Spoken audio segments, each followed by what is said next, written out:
Please welcome our next conversation, Creating Opportunity Across Industries, moderated by Nick Timoreos, Chief Economics Correspondent, The Wall Street Journal.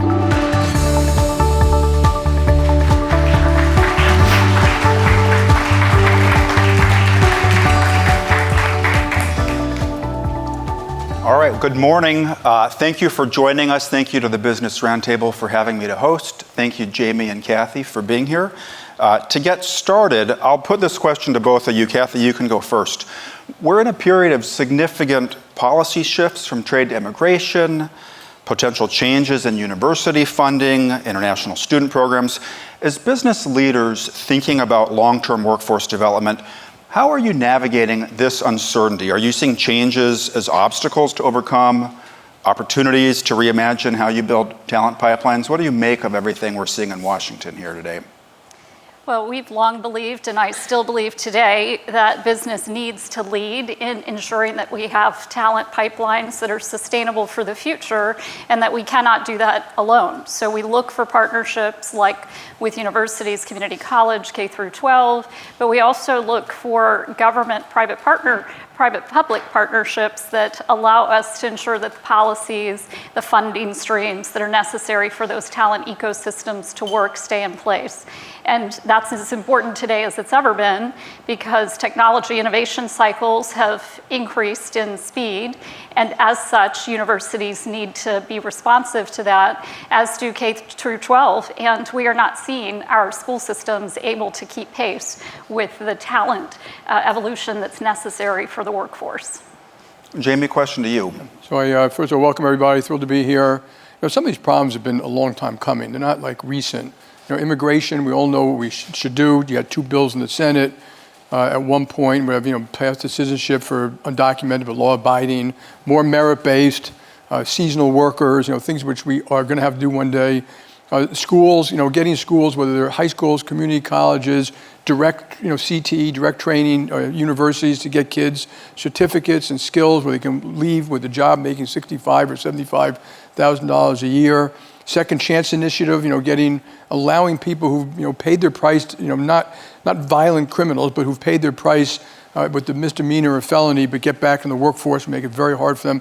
We have to do all of that. And I think it has to be done with business. It cannot be done with government alone, and it's got to be done locally for the most part. Does all the kind of noise right now, the policy noise, create a distraction to getting some? I mean, we talk about these things for 10, 20 years. Is what's happening right now making it harder to make progress, to move the ball down the field on these things?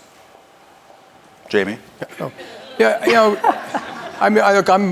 always the same. And I think the BRT does a great job at this, which is you just got to put elbow grease into it, and you just have to keep on doing it, and don't pick and choose your spots. Just give it a consistent, coherent effort over a long period of time, and we'll eventually succeed. And of course, there can be politics and stuff that we have to navigate, but no, it hasn't changed our strategy at all.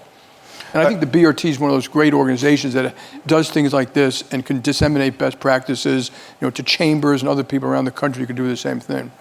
And Kathy, of course, you're the first non-founder, first CEO of a global company to lead the board of the Greater Washington Partnership. Do the cutbacks that we began to see at the federal level earlier this year pose a challenge to this regional partnership in particular? And what role do you see for business, for corporations to step up in the event that you do see a pullback right now by the federal apparatus? Well, the Washington Capital Region certainly does rely on the government for a number of employment opportunities, but it's still less than 20%. So business has the opportunity to see this as talent becoming available that can fuel the businesses that are located in the Capital Region. And the partnership is focused on helping signal what employers need, and as talent becomes available in the region, providing a matching function. But we can't do that alone. It's a nonprofit organization, and so this is where we convene the local governments, we convene the organizations that are oriented toward reskilling people, because in many cases, the talents that these individuals have aren't a direct match to what companies are hiring, and to join the employers in that activity. So the partnership is an important convening function for all of those organizations to come together and redeploy talent in the region so that it doesn't leave the region. Today, of course, the BRT announced a new resource for employers to help them better partner with educators to build workforce development programs and fill in-demand jobs. Jamie, I want to ask you about what we're seeing today in terms of demand for labor. For so long, as a reporter, I heard about labor shortages, can't get the people that I want. If we're moving from an environment where we were long labor, where businesses could find the workers they needed relatively easily, to one where we're short labor, and I don't know if you agree with the framing there, is there anything that companies are going to have to do differently that's fundamentally different from what they did over the last 25 years to build that talent pipeline? Yeah, so we are short a little bit labor. You can get labor, what you're really short is the skills you need. And so I'd love to hear Kathy speak about this, because she needs some very skilled people to do the things that she actually does. But again, it goes back to, we all have needs for cyber, we all have needs for coding, we all have needs for programming, we all have needs for financial management and program management, things like that. Then you have some very specialized needs, some of which come out of the unions, so some do a great job at training people. But I think it's just getting out and going directly into the schools. And I think, I would guess most of us go to a lot more schools now.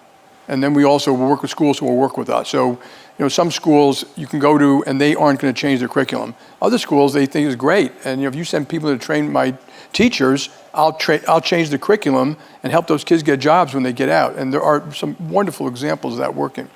Kathy, what have you seen in terms of changes? Are there changes that have happened either in training, recruitment, skills development, that you've seen that are actually moving the needle on this? Yes. So as Jamie said, we are seeing that organizations who are responsible for skilling have changed from a very structured and defined program to be more flexible to what businesses say we need in skills development, whether that's creating a specific certification program that is bespoke to an employer's needs, or a more general set of skills that are responsive to in-demand areas rather than broad curriculum that's not meeting the needs of employers. It is specific to organizations. It's not something that can be mandated broadly. It takes a particular university or a school program to say, yes, we're going to do this and we're going to partner in this way. But I think it's also important to recognize that employers play an important role in signaling those in-demand skills, supporting the schools in creating the programming necessary, because generally you have that expertise before they do, and then creating pathways into your programs. And often that's dropping the very rigorous certification or degrees that you require to be more open to this type of programming. And as employers do that, then it creates the self-funding mechanism for these organizations to stand up these programs. Well, so let me follow up on that. The defense industry has traditionally required very specific credentials and clearances. So as you think about workforce challenges, are you having to reconsider who you hire or how you evaluate candidates? What would it take for Northrop to bring in people from less traditional backgrounds? We have already done that. We have looked at our employment requisitions and reduced the number of certifications and degrees for many jobs and focused more on a skills-based definition for what's required. And as you note, in some cases, we've had to work with the government because we've had contract requirements that needed to change to reflect this approach to broadening our talent aperture, but that was necessary to get the skills that we needed. We also have created internal programs. For instance, we have a 20-week apprenticeship in our manufacturing environment for airplanes, and we are working with community colleges, but even so, it takes people about 20 weeks to get in, really get the experience on our production line so that they can be productive. But we've shown the government by doing that and funding, we actually are reducing the overall cost of manufacturing an airplane just by investing up front in training programs and relaxing the requirements for individuals to come in, but replacing it with this structured certification that we've created actually opens the aperture to more people being able to join the workforce. And Jamie, JP Morgan has made, of course, some bold moves that other financial institutions haven't, or you've taken the lead on second chance hiring people with criminal background. Not exactly a risk-free HR strategy. What made you personally willing to take that leap? And have there been moments where you felt like you had to defend that decision internally? Yeah, so one of our guys, Peter Scheer, said, you got to go to me. I was in Chicago. I think we always got to get out and learn and go visit. I forgot the name of the place. And I met with two ex-felons. They were both 35 or 40. They'd served time in jail. They had families. They were arrested when they're 18 and 19, mostly for drug-related types of things. They don't want to go back to jail, but they tell you that they can't get a driver's license, they can't get housing, they can't get jobs necessarily.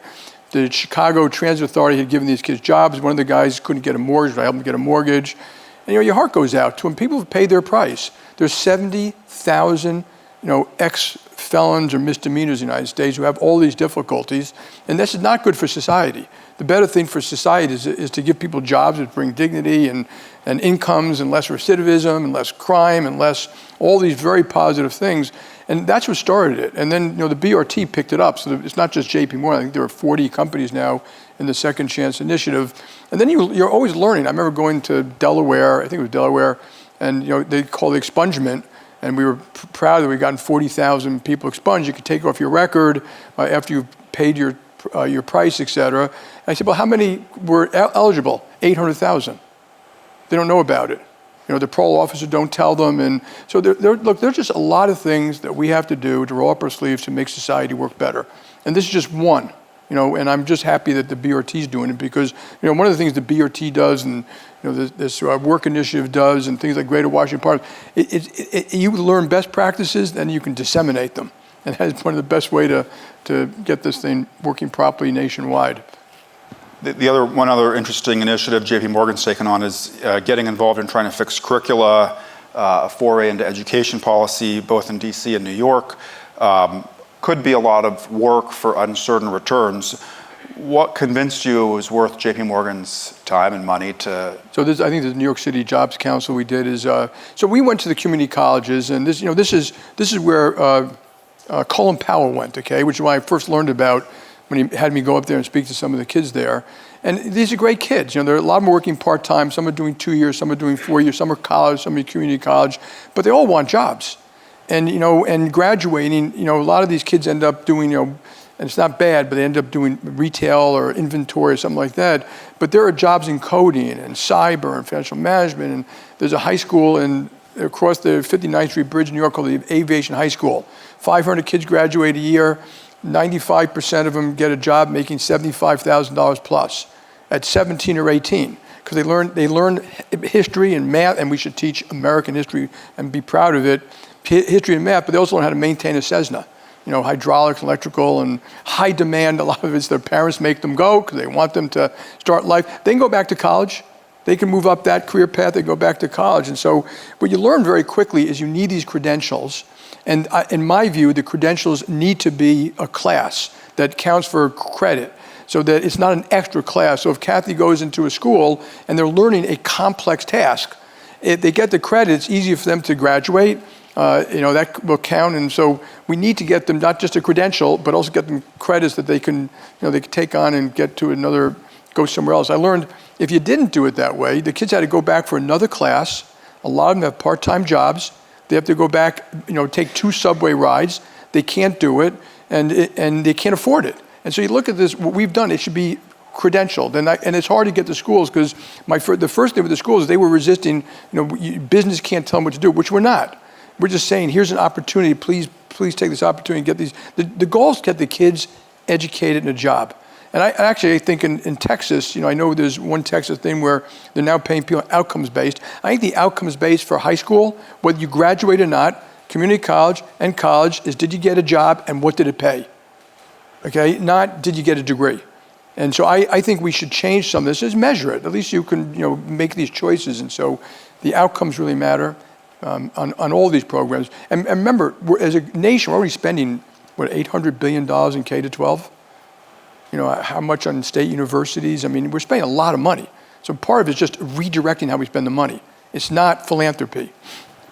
Kathy, I imagine you're competing for the same pool of STEM talent as Google, Amazon, JP Morgan, tech companies, to the extent that it's harder to offer them some of the stock options that might make them millionaires. How do you win that talent war? And when you get great people, what's keeping them from jumping ship? Mm-hmm. One of the things that we have is the mission that we support, and there are a lot of people in this country who want to work on something bigger than themselves, and we offer that. And we also offer some of the most challenging technical problems of our day, whether that's how do you put James Webb Space Telescope 1 million miles from Earth and see back to the Big Bang, or how do you create a stealth fighter or a bomber that no one can see. These are the kinds of things that are unique in the engineering world, and we offer people the opportunity to work on these things and that they make a difference in the world. And we very much think of ourselves as in the business of peace through strength, which is something that a lot of people feel a strong resonance with. So that's how we recruit and retain. And we pay fairly, but to your point, if what you value is more monetary reward, you have other options. But if what you value is a contribution to global peace and stability, we're pretty unique in that regard.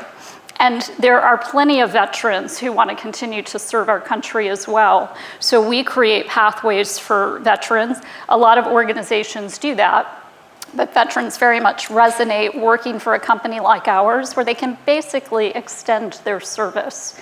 And we have programs that support homeless vets getting into jobs on our manufacturing floor, to veterans who are very credentialed, who help us to expand our business and think of new ideas and concepts to support our military. So we really think of veterans as a key source of talent as well. You know, I feel like these panels are a fairly common occurrence in Washington. A lot of these issues, they're well known. We've talked about them. Obviously, the Business Roundtable has put forward some thoughtful ideas to try to break this apart. What, Jamie, do you feel like, where's the low-hanging fruit here? I mean, if the president called you up and said, I'm going to put you in charge of this, you can get 3 things done on this, on workforce development, training skills, you know, are there things where the federal government's in the way, where, you know, boom, boom, boom, this is where you would go first? President calls and says, we're gonna do whatever you recommend. So first I want to agree with Kathy about the patriotism, why people work there. I mean, we have 1.5 million, and I think the military is an unbelievable example where 1.5 million people work in the military, more if you include all the contractors. And if they stay in the military, they're staying because of the purpose. I think people all need a purpose in life, you know, and you know, JP Morgan, we help communities and cities and states and schools and hospitals and companies and veterans. We have a huge amount of programs for veterans. And so, but if I was going to point out one thing, there's not one thing. Unfortunately, is there one thing? I say, no, there's not. The one thing, there's never one thing. If there was a silver bullet, we would have There is no silver bullet. We have to do this exactly what we're doing, city by city, state by state, school by school, get, you know, the BRT involved, get you involved. You know, and I think the press, I think the press has a critical role to educate everybody, so that you educate the influencers in life, you educate the staff of the senators, you educate the senators, you educate the administration, and it's got to be an ongoing effort. You know, it can't be the breaking news of the day. This is about educating people consistently. And I have a few ideas for media after this job I may take up on that. Yeah, we can talk about that afterwards. You know, I asked Kathy about the Greater Washington Partnership. Jamie, you're involved in a regional partnership in New York too. So you're both involved in these, but let's be honest, getting CEOs to agree on big things, small things can be hard. What's the secret to actually making these collaborations work? And where have you seen them fail? When they go off the rails, you know, what's the Yeah, this is an important thing. So the Jobs Council, I called up all these CEOs myself. And they all know the mission. Everyone, 100% agreed and 100% signed up. what happens inside a company, the company doesn't necessarily do that. Because they already have all their objectives, all their goals, and all their special plans, and why we do it. So there's a lot of, I call it the rope-a-dope resistance you get inside companies. HR department doesn't want to do it. It's another thing. You got to go visit another school. And I understand that. So I'm not diminishing it. I just think it is a resistance point inside. So what you have to do is, the CEO's got to get buy-in inside their company, why it's important. And the why it's important, and again, I'll brag on the BRT for a second. It's one of the only organizations where everything it does is because it's the best thing for the United States of America. It's not the best thing for the defense industry. It's not the best thing for banks. It's not the best. It's the best thing about policies for governance, education, healthcare, pensions, mortgages, all those things that matter. And you have to explain that to CEOs too. And most of them are quite patriotic. Most of them say, "I got it, and I'm in." And then they, not all CEOs necessarily their staff operating that way. That happens with BRT staff. It happens with the other people. So it's hard. Institutions are hard to manage and to get rid of kind of all that bureaucracy that surrounds it and slows it down and makes it painful and stuff like that. I mean, we have that just like you have in the federal government. I mean, it's the same thing. You have to, roll up your sleeves and go at it every single day. Kathy, I'd ask you the question I asked Jamie about. The president says, "What can we do?" Or maybe it's a governor. What do you need in this state? What do you need at the federal level? What's holding back? Again, I said maybe there's, if there were a silver bullet, we would have fired it. So maybe it's an unfair question, but I'll put it to you anyway. Yeah, I think it's about regional playbooks, because at the end of the day, I think it's easy to get everybody on the field recognizing that education, continuing skilling is important to the citizens of a particular region. But getting your school systems, your government, your employers all aligned to execute and scale particular initiatives rather than going after it individually is how we make real progress. We can each tackle this independently and we will make some progress. But then we in a region are trying to do 50 different things because there are 50 big employers, and is that really going to move the needle? Likely not. Or it might move the needle for your company, but it's not going to change the ecosystem. So in order to scale, we have to work together. And that's a bit of what Jamie was talking about, companies saying, we're going to drive this initiative through our organization, even if it wasn't invented here. It's about making sure we are consistent in what we're asking for of regional lawmakers, and that we're bringing the school systems into the conversation so that they can be part of creating what we need them to create. I wish we could do that nationally, but that's not how the United States is structured. These things are largely controlled locally, and so I think they have to be done locally and regionally. We have just a few minutes left.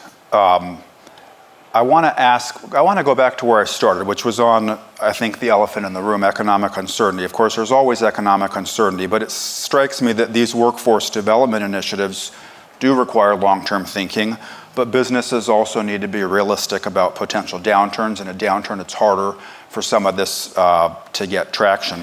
So how do you balance, Jamie, these ambitious workforce goals with whatever economic headwinds we might face? And do you see more economic headwinds now compared to a couple of years ago, or is it about the same? So, I started working in 1982. My dad, I remember the recession, 74 was terrible, 80 was a recession, 82 was a recession. We had real estate collapse in 90, we had another real estate problem in 94, we had the 2000 internet bubble, we had the great financial crisis. That's life. I don't buy this notion that somehow we have the right to expect everything to be constantly easy and easy to get by. There will be economic problems. The other thing I may surprise you on, I don't think you should make plans based on what you think the economy might do in the next 12 or 18 months.